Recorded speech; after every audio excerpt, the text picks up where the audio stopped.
June 14, 1940. German troops marched into Paris. Their steel-helmeted columns advanced in perfect formation down the Champs-Élysées as the black swastika banner was raised over the Eiffel Tower. France, a nation once proud of its armies and its defenses, had fallen in just 6 weeks. The Blitzkrieg had shattered the Maginot Line, outflanked defenses through the Ardennes, and sent millions of refugees fleeing south in chaotic streams. On the roads, carts and bicycles mingled with abandoned cars. Families carried what little they could salvage, while Luftwaffe planes strafed the columns. For many, it felt as though an entire civilization had collapsed in a matter of days. By June 22, Marshal Philippe Pétain had signed an armistice with Hitler at Compiègne, in the very railway carriage where Germany had capitulated in 1918. France was split in two. The north and west fell under direct German occupation, while the south became Vichy France, a nominally independent state that collaborated with Berlin. The humiliation was complete. Nazi banners hung from government buildings, and German boots echoed across cobblestones where only weeks earlier Parisians had strolled freely. And yet, beneath the silence of defeat, something stirred. Even as many accepted the new order, others whispered of defiance. The first sparks of resistance were born not in great armies, but in the hearts of individuals who refused to yield. One of the earliest voices came not from Paris, but from exile. On June 18, General Charles de Gaulle spoke from London, broadcasting across the channel through the BBC. His words carried a defiant promise. France has lost a battle, but France has not lost the war. Few heard the speech that day, but those who did recalled it as a beacon. For them, de Gaulle's voice was more than rhetoric. It was proof that not all had surrendered. Inside France, defiance took smaller, quieter forms. Students and intellectuals began circulating clandestine newspapers, typed in secret and distributed by hand. These underground sheets, often printed on stolen supplies, carried news censored by the Germans and messages of hope. One young man later recalled the thrill of passing a leaflet folded inside a baguette, knowing that discovery meant arrest, torture, or worse. Sabotage, too, began almost immediately. Railway workers loosened bolts or misdirected cargo. Farmers withheld grain meant for German requisitions. Even graffiti, V for victory scrawled on walls, or the cross of Lorraine painted under cover of night, became acts of defiance. To those who lived under occupation, such small gestures were lifelines, proof that France's spirit had not been extinguished. But defiance carried terrible risks. The Gestapo and French collaborators cracked down swiftly. Informants thrived in a climate of fear, and arrests were common. Entire families vanished after a single denunciation. The occupiers made examples of resistors. Public executions, deportations, and reprisals in villages where suspected fighters operated. The message was clear: resistance meant death. Still, more chose defiance. Teachers, priests, factory workers, and students began forming loose networks. Some drew inspiration from de Gaulle and the Free French in London, while others acted independently, motivated by patriotism, anger, or sheer survival. By late 1940, groups like Combat and Liberation began to take shape, laying the foundation of what would become the French resistance. The atmosphere of occupied France was one of contradictions: outward submission, inward rebellion. German soldiers drank coffee in Parisian cafes, while in backrooms pamphlets were copied by hand. Children marched in Vichy youth groups, while their parents tuned radios illegally to London.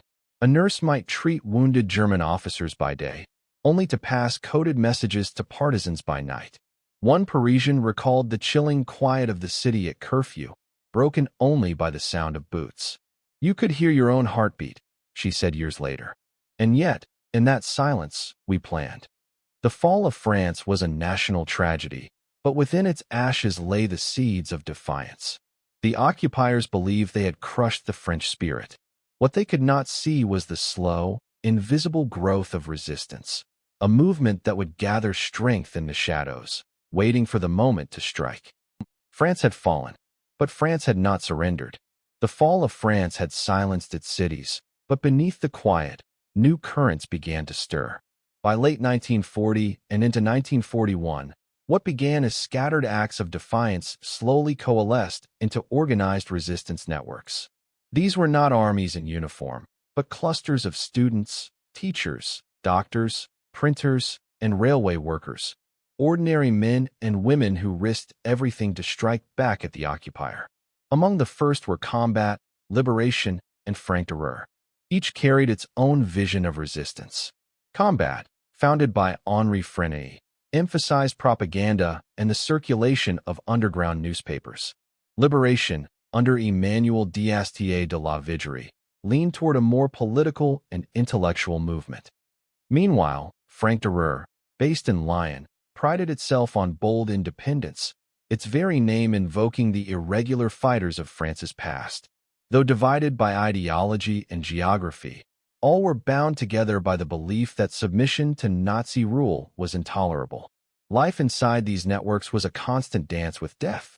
Messages were hidden in laundry lines. A white sheet draped from a window could mean all clear, while a patterned quilt signaled danger. Couriers, often women on bicycles, carried bundles of microfilm or handwritten notes tucked inside loaves of bread. Printing presses were buried in cellars, their machines rattling late into the night to produce pamphlets denouncing collaboration and calling for sabotage. The atmosphere was suffocating with fear. The Gestapo and French police collaborators hunted relentlessly. One knock at the door could mean capture, torture, or execution. Betrayal was a constant threat. Neighbors whispered, and informants thrived on German rewards. One resistance fighter later recalled, "We trusted no one completely, not even those closest to us." Every meeting was a gamble. And yet, the networks endured. Their survival was a testament to improvisation and sheer resilience. Entire villages conspired to shield partisans, creating elaborate warning systems. A church bell rung out of rhythm, a coded phrase at the bakery, a child whistling on a street corner. In rural areas, farmers dug hiding places in barns for fugitives and weapons drops. In the cities, cafe owners passed notes in wine bottles while artists disguised messages inside sketches. The reach of these groups expanded when they forged contact with Britain. In 1940, Winston Churchill created the Special Operations Executive, the SOE, with a singular mission: to set Europe ablaze. Through parachute drops, secret radio links, and covert landings, SOE agents brought not only money and weapons, but also crucial training in espionage and sabotage. In the dead of night, aircraft roared over the French countryside, dropping canisters of Sten guns, explosives, and radios. Local farmers, waiting in the fields, hauled the containers away under the cover of darkness. Resistance leaders, once relying on makeshift tools and improvised bombs, now held modern weapons in their hands. The bond between London and occupied France deepened, though it was always tenuous. Radio operators knew that every broadcast risked detection by German direction-finding teams. The average life expectancy of a wireless operator in France was measured in weeks. The brutality of German reprisals hardened the movement. Entire communities paid the price for acts of sabotage. Railways destroyed by partisans often led to mass executions of hostages. Villages suspected of harboring fighters were burned to the ground. The message was clear: the occupiers would answer resistance with terror. But rather than break the spirit of the networks, such reprisals often strengthened their resolve. "The more they punished us," one survivor recalled, "the more we knew we had to fight." Despite constant losses, arrests, and executions, the resistance persisted. Its fragile lines of communication, its hidden presses, and its shadowy networks were proof that France's spirit lived on in secrecy. From whispered leaflets to parachuted weapons, the underground was transforming into something larger, an invisible army that would one day rise in the open. The resistance was still young, fragile, and hunted, but it had found its rhythm. In the shadows of occupied France, networks had begun to weave a web that stretched from farmhouses to London itself. Soon, their defiance would no longer be confined to pamphlets and whispers. Their war was only beginning. From the very beginning, The struggle against occupation was not fought by men alone. Women, often dismissed by both occupiers and their own countrymen as bystanders, became the invisible lifeblood of the French resistance. Their work, quiet yet daring, proved indispensable in the fight for liberation. Figures such as Lucie Aubrac stood at the forefront. In Lyon, she orchestrated daring missions, including the dramatic rescue of her husband from Gestapo custody. Her ingenuity and fearlessness made her one of the most celebrated leaders of the underground. Another was Geneviève de Gaulle, the niece of General Charles de Gaulle himself. Arrested for her involvement in clandestine activities, she endured deportation to Ravensbrück concentration camp, a reminder of the peril that women courted when they chose defiance over silence. Women played countless roles: couriers cycling across the countryside with hidden messages, intelligence gatherers listening quietly to enemy conversations in cafes, or saboteurs planting explosives on railway lines. Their gender, paradoxically, gave them a shield. German soldiers often underestimated women, allowing them to pass checkpoints with fewer searches. A market basket filled with bread could conceal a pistol. A baby carriage might hide a radio transmitter. One fighter later recalled, "The Germans looked at us and saw wives and mothers. They never imagined we carried the war beneath our skirts." But this fragile advantage came with extraordinary risk. Capture often meant torture in Gestapo cellars, humiliation in front of male prisoners, and the constant threat of deportation to camps like Ravensbrück. For many, survival depended on their ability to endure silence under unimaginable pain. Testimonies from survivors speak of courage born not from heroism, but necessity. As one recalled, to betray a comrade meant killing the cause. So we learned to lock our words away. Beyond espionage and sabotage, women also served as the guardians of morale. They kept households functioning when men were gone, concealed fugitives in attics, and sustained the underground networks with food, shelter, and whispers of encouragement. In many cases, widows of executed fighters stepped directly into their husbands' roles, continuing the struggle without pause. By 1943, as the resistance grew bolder, women took on increasingly dangerous assignments. Some drove trucks, carrying contraband supplies under false identities. Others learned to assemble Sten guns, clean rifles, and operate radios. In rare but striking cases, women fought openly alongside men in armed skirmishes. Yet even in anonymity, their work was decisive. Each message smuggled, each weapon delivered, each leaflet distributed, all helped weave the fabric of an invisible army. Their sacrifices were immense. Thousands were arrested, and many never returned. Geneviève de Gaulle survived the horrors of Ravensbrück, but countless others perished there, their names buried in silence for decades. The hidden half of the resistance paid a price often unacknowledged, yet without them, the underground war would have collapsed. As the networks matured, it became clear that women were not simply auxiliaries. They were central players, using their wit, courage, and adaptability to keep the fight alive in the darkest hours of occupation. Their contribution was measured not only in acts of sabotage but in sheer endurance, facing an enemy who underestimated them at every turn. The resistance was no longer a scattered collection of cells. It was becoming a national movement, strengthened by the unseen labor of women who carried war in baskets, bicycles, and whispered secrets. Their courage prepared the ground for what came next: open acts of sabotage, carried out with deadly precision. By 1942, the French resistance moved beyond whispers, leaflets, and radios. The time for passive defiance had ended. Across occupied France, railways became the battleground of choice, iron arteries upon which the German war machine depended. Trains carried troops to the Eastern Front, tanks to the coasts, and supplies to sustain the occupation. To sever those lifelines was to wound the Reich itself.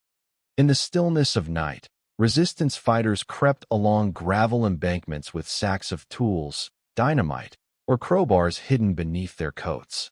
Their targets were carefully chosen: a section of track where an explosion would derail a locomotive, a signal junction whose wires could plunge the system into chaos, or a bridge where a single charge might send steel and soldiers plunging into rivers below. These were not acts of reckless destruction but calculated strikes, designed to inflict maximum disruption with minimum resources. The atmosphere was one of unbearable tension. Fighters worked by moonlight, crouched low as the rumble of approaching trains shook the rails beneath their boots. A single flicker of torchlight, a dog's bark in the distance, or the sudden crunch of gravel could mean betrayal and death. One saboteur later recalled how he froze in terror as a German patrol passed within meters of his hiding place, the rifles glinting in the night. Every breath, he remembered, sounded like thunder in my chest. When missions succeeded, the results were spectacular. Locomotives derailed in clouds of smoke and sparks.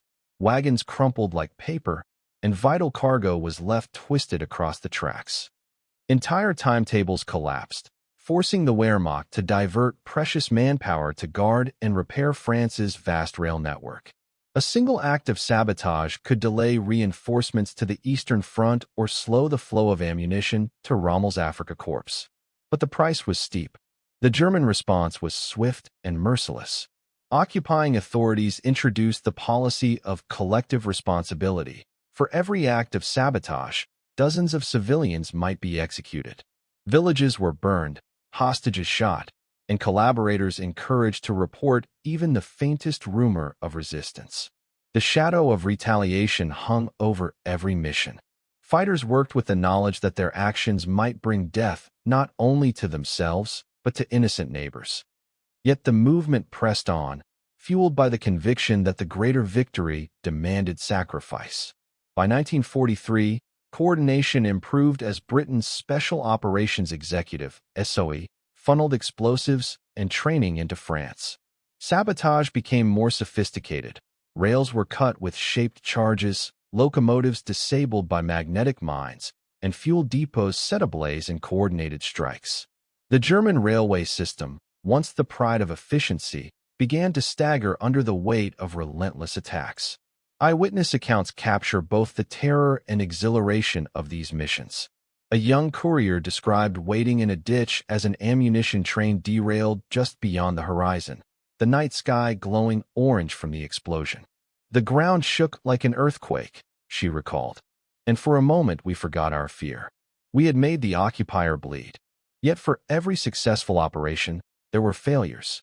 Missions aborted under fire, explosives that misfired, and comrades captured by the Gestapo.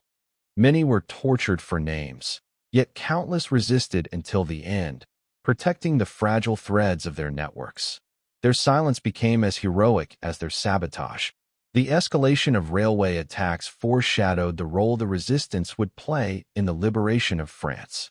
By 1944, when the Allies prepared to storm Normandy, sabotage on the rails reached its peak.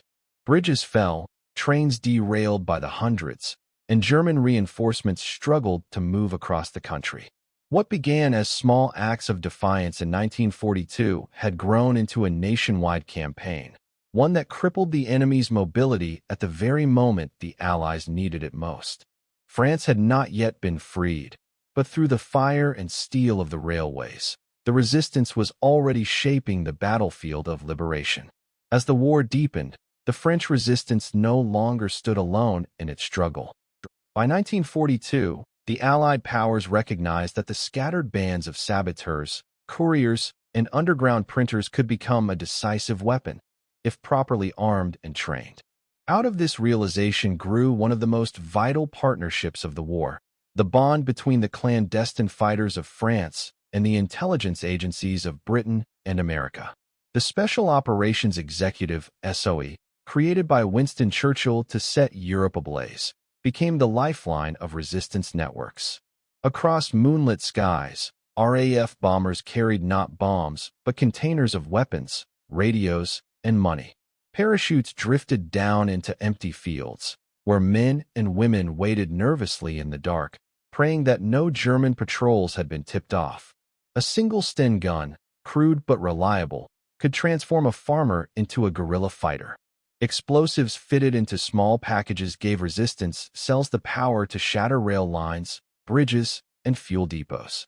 The Office of Strategic Services, OSS, America's fledgling intelligence service, soon joined the effort.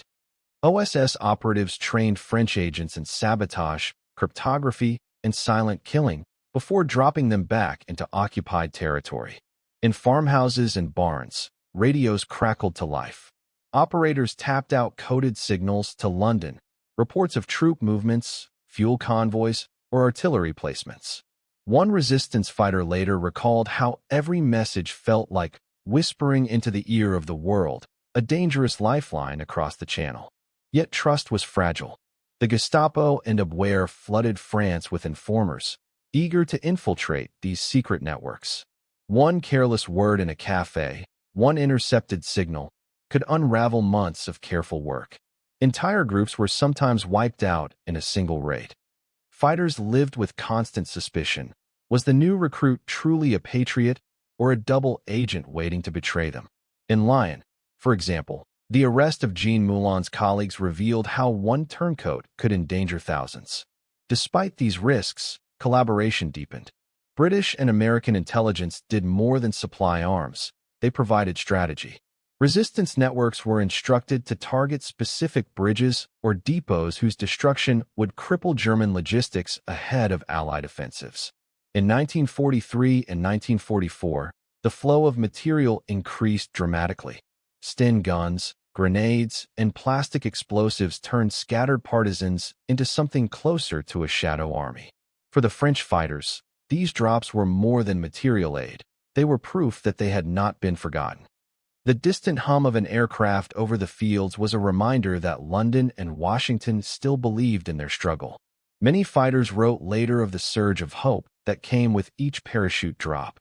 One recalled clutching a newly delivered rifle and thinking, for the first time, we could fight them with something more than courage.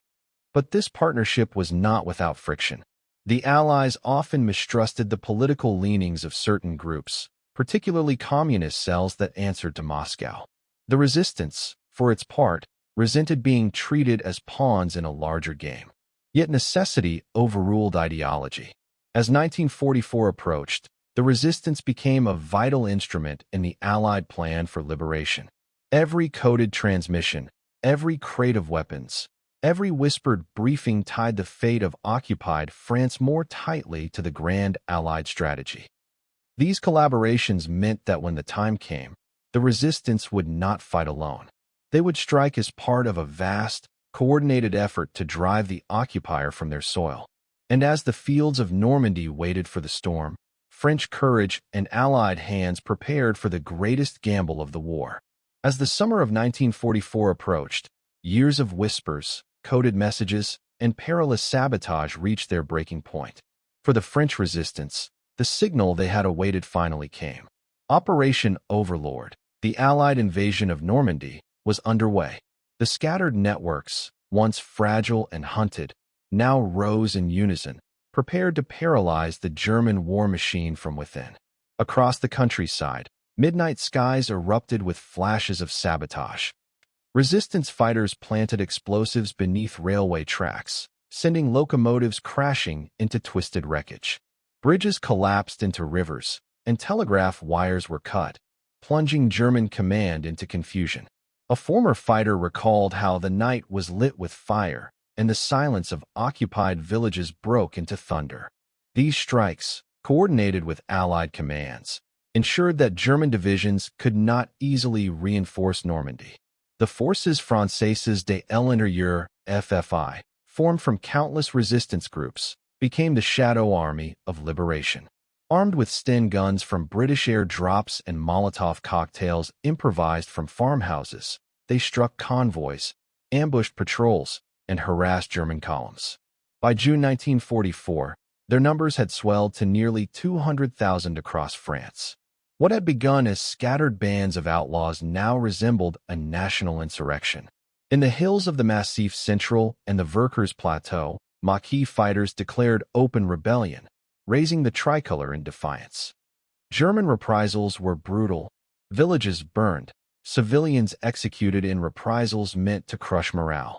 Yet the momentum of liberation was unstoppable. Each act of resistance forced German units to divert men and resources away from the Normandy front, weakening their already overstretched defenses. By August, the spirit of revolt reached its crescendo in Paris. The capital, long the heart of German occupation, became a battlefield. Barricades rose in the streets, hastily built from overturned buses, sandbags, and paving stones. FFI fighters clashed with German patrols, sniping from windows and lobbing grenades into convoys. Parisians painted over German signs, tore down swastikas, and hoisted the French tricolor once again. It was the sound of freedom, one eyewitness later recalled. The city roaring with gunfire, and yet with joy. The uprising in Paris accelerated events. General Charles de Gaulle insisted that French forces, not only Allied troops, should march into the capital.